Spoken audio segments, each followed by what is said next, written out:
Hi, I'm Mark Sanborn. I'm the High Point University Leadership Expert in Residence. I've done some research during and post-COVID that I've started to share with audiences, but I first launched here at High Point University.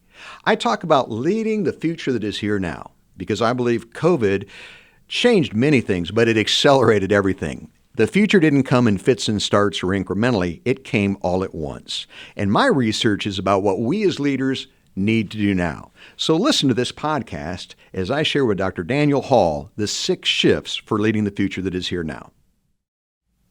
Mark, what's next?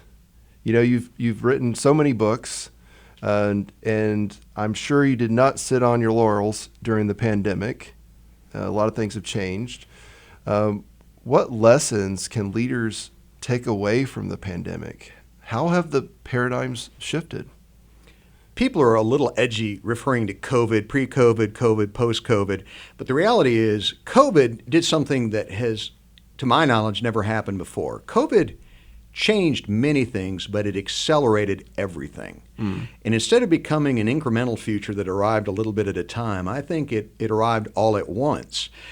During my plague vacation, as I like to refer to it, I did a national research study about how leaders were doing during COVID. And it wasn't necessarily because I was interested in COVID as much as I was interested in crisis. Crises come and go, but the principles about how people respond to them and lead through them, I think, are instructive. I wanted to find out, what did leaders do well and what could they have done better? And there's a couple of big brushstrokes that come out of that research. I now call it leadership during a time of crisis. And the first is that, as you would expect, fully 59% of our respondents, and we did this across 5 generations, said they're more anxious now as a result of COVID. And this is not a surprise. We live in intense times. But what was really encouraging is that, especially among younger generations, they were not only more anxious, but more optimistic. And I don't know if that's anxious optimism or optimistic anxiety, but I think one of the big messages for leaders today is when it comes to their employees and their vendors and their customers is to work to reduce anxiety and to deliver on that promise of optimism. It's hard to create new results when people are pessimistic, but the worst thing that could happen is that we would waste this optimism despite the anxiety. And I think if you want a very simple agenda, you know, how can we reduce anxiety? How can we help deliver both at a personal and an organizational level on optimism? What I have come to believe, and I have written this and it will be in print soon, it'll be available on my website or my blog, but I'm sharing it first with High Point University, where I'm the leadership expert in residence, and I enjoy so much my association with the people at High Point, both in terms of the intellectual rigor and inspiration they bring to academia and to the standard that they set in terms of facilities and campus. It's just a great place to play a small role. And I'm going to talk about 6 shifts. Maybe we won't get to all 6 in the limited time that we have today, but I'm going to talk about what I think leaders need to do now to manage the future that is already here. I think the future is here, and I think that we need to know what we do differently post-COVID than we did pre-COVID. And the first is this: certainty is highly overrated. I have yet to meet anybody that was certain we were going to have a plague in 2020. Yeah. As a matter of fact, more recently, I had not met anyone that was convinced that Russia was going to invade the Ukraine. As a matter of fact, we love certainty. We overrate certainty and overestimate our ability to find it. The reality is one of the 5 rewards of the brain is certainty, thinking we know the future. And yet we're shown on a regular basis that we really, beyond our ability to control our behaviors at a micro level, at a macro level, there are very few people good at predicting the future. Predicting the future is easy. Predicting it correctly is really hard. I call myself a presentologist. I try to look at what's going on and say, what do we need to do? So if certainty is overrated, then what's the alternative? Here's the first shift. We got to go from certainty to confidence. Confidence is more than a bromide. It says, regardless of what happens, we will develop the skills and mindsets to respond as successfully as possible. And if we spend less time thinking we know and making bets that we know, and more time saying the future is fluid, black swans, neon swans can come out of nowhere, to quote Nassim Taleb, then what we really need to focus on is confidence. Confidence comes from ability, and it says, what do we need to teach our people so they're resilient? What do we need to discuss in terms of scenarios? What kind of contingency plans do we need to have in place? So the first shift is to the degree you can control what happens, which I really believe is limited, instead ask yourself, how can we become, rather than certain, how can we become confident as an organization? The next shift is that today, agility and experimentation trump planning and process. Doesn't mean planning is bad, and process, of course, can make us more efficient, but they take a back seat to agility and experimentation. My plans for the future did not survive COVID. My plans changed. Most people's plans changed. Some people succeeded, actually were more successful because of COVID. But the reality is they were successful because of their ability, and we use that word pivot a lot. My friend Scott McCain doesn't like pivot because it means literally to turn around. And I think instead of pivot, what we need to be is agile. When something happens, and this is going to sound overly simplistic, but it's practical, we start trying stuff. If it works, keep doing it. Yep. If it doesn't work, don't do it. But that's what the experimentation part is, and agility is the ability to do it quickly. During COVID, I did a national research project. I started 2 small businesses, and I'm not bragging. They were small businesses, and they were experiments, and I basically was agile in how much I invested time and capital in those businesses. But I think that's really the game plan for going forward. To the degree you can plan and put process in place is fine, but just realize you're going to have to adjust fairly often, if not regularly.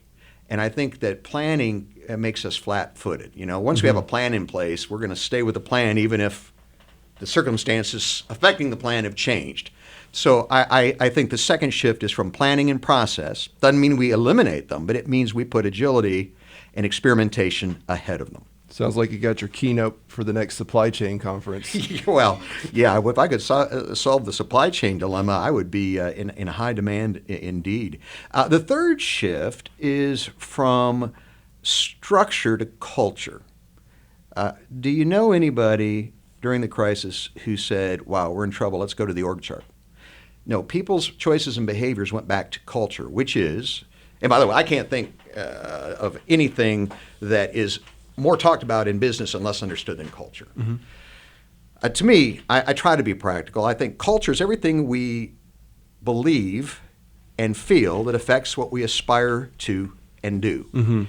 And during COVID, we went to values and camaraderie and teamwork and agility. We didn't say, well, let's go back to the org chart because the structure of our organization will save us. It didn't save you. Culture is what either made the day or ruined the day. The problem is most leaders inherit a culture. Now, unless you're a startup, and even then you have to maintain that culture over time. Unless you're a startup, you probably inherited a culture, and most people think there's not a lot you can do. There actually are a number of things, and I write about them in Chapter 5 of my book, The Intention Imperative. But there are what I call 5 culture levers, and I'll just mention one today, and that is hiring. We always hire for function. We don't always hire for culture.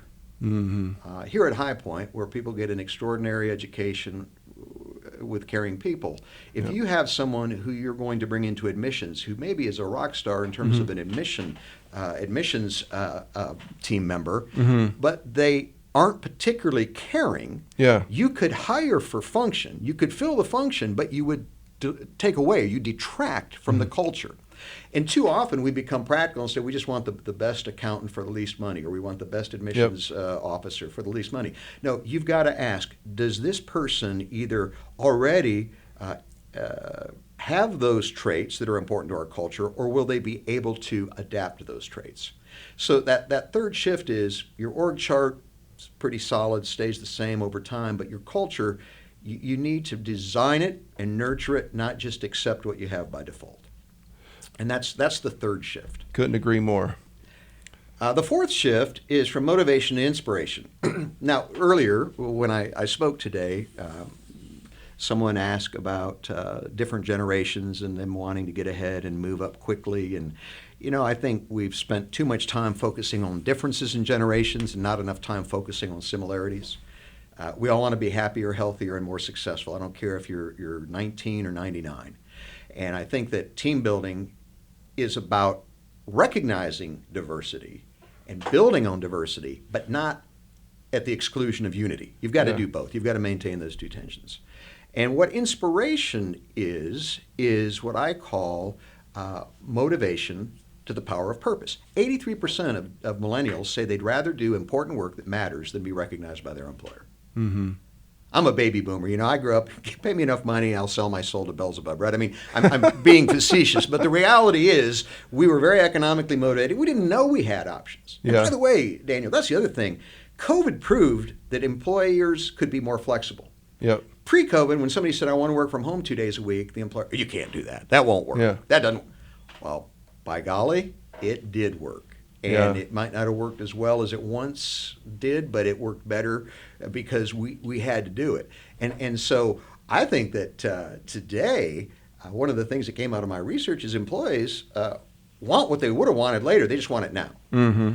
Later, they would have said, what about remote work? What about when I work? What about the hours I work? How I work? And instead, COVID said, oh, that's a question that needs to be addressed right now. If you're an employer and you think the issue is remote work, you're missing the big part of it.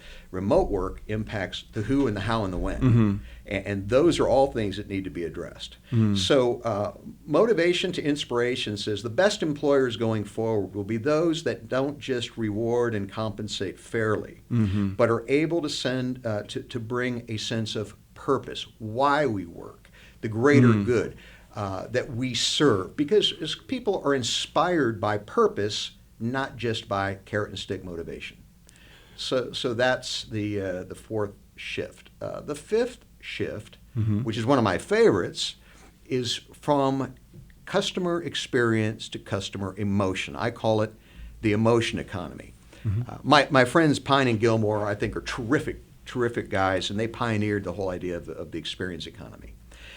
But it dawned on me that really an experience is a means to an end. An experience affects how you feel. If you focus just on the experience, you might miss the emotion. I'll give you an example. If I go to a restaurant, the food is good, the service is great, but it wasn't what I expected, I don't leave happy. The emotion economy says what we need to shift from is just structuring a good experience to saying, what is it the emotion we want to create for, and this is really important, obviously for customers, but secondarily for employees. Or actually, I got that backwards. For employees first, because how they feel, their emotion affects how they treat customers. Yeah. Bain and Company, they made a fortune off the net promoter question, right? Business people, and I'll paraphrase it, would you recommend our product or service to a friend or a relative? And they made more money on their question, but I have a different question. And that is, are you happier you chose to do business with us than a competitor? Yeah. Because if the answer is yes, you've got the business. Are you happier you chose High Point University than NC State? Or Elon University. Or Elon, whatever, fill in the blank. And when people are happier, it isn't just because of the experience, it's how the experience made them feel. So in limited time, here's the key. Design and deliver for positive emotion. I was in Dubai a few years ago, speaking for the government there, and my hotel was amazing, and I was having coffee and working on my computer, and there was a woman sitting one table over. She had her purse, her cell phone, and her computer. She was working. She stood up. She walked away, and I thought, wow, I hope she doesn't go very far. I mean, she was gone for a half hour. Wow. And I was stressed because I can't imagine leaving my computer, cell phone, and wallet in a public place. Yeah. She came back 3 minutes later and went back to work. So I said to my client, I said, I saw something extraordinary for me as an American. How does that work? And he goes, well, one of our values in the United Arab Emirates is security. Yeah. So we design around security. He goes, first of all, we filter who comes in and out of the hotel. And he said, you would not have known this, but many of the people that you thought were having a cup of coffee were actually security monitoring what was going on. So if I'd have, my luck, if I'd have gone to pick up her computer to take to the front desk, they would have probably jumped me as if I were I was the guy stealing the computer. Well, I'm not advocating a surveillance state. What I'm advocating is that when you know what's important to people and you design around that, then the benefit accrues, and you say, when I do business in Dubai, I don't have to worry about being robbed or having my computer or my phone stolen.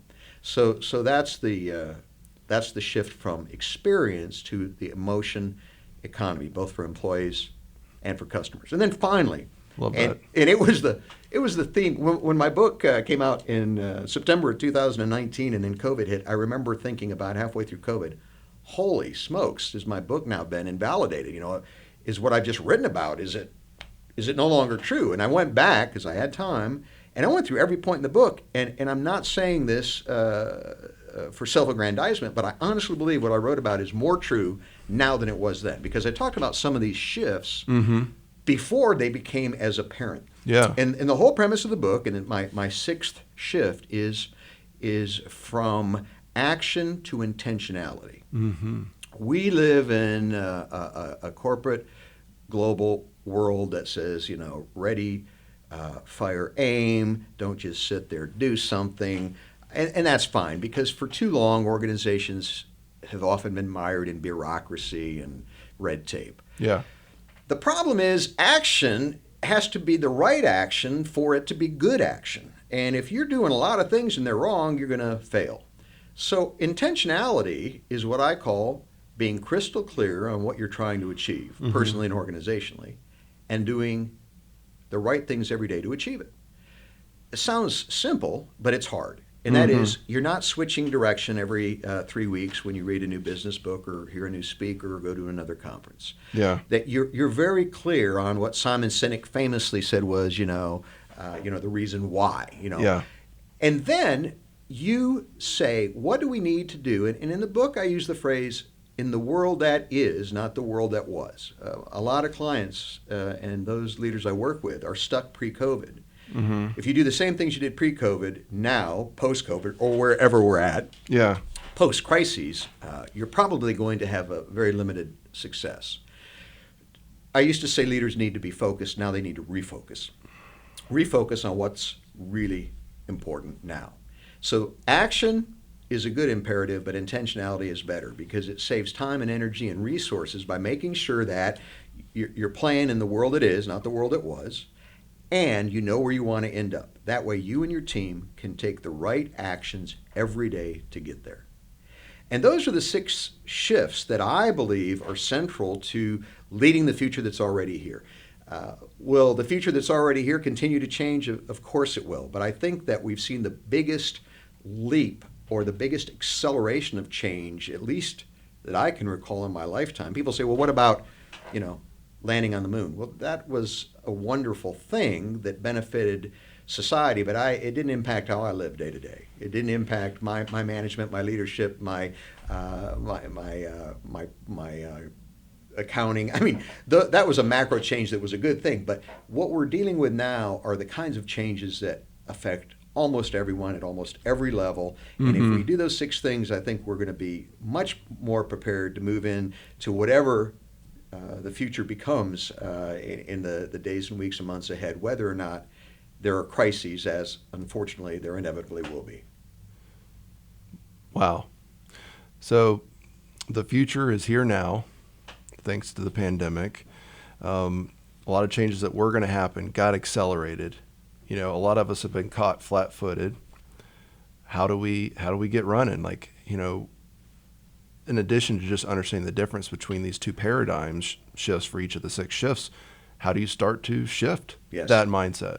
And I will add one final idea, and that is that leaders definitely sometimes need to sacrifice, but if they don't take care of themselves, they can't take care of their teams. And so many leaders I know are fatigued, especially in sectors like healthcare, that they're running on empty, and you can't save a drowning victim if you're too tired to swim. And so I think that it sounds counterintuitive, but the leader's first responsibility is to take care of him or herself, because you can't implement any of these shifts if you aren't healthy physically and psychologically enough to do them. Mark, thank you so much. Thank you. If you'd like more information about the research that I've done and the services I provide, just go to marksanborn.com, MarkSanborn.com.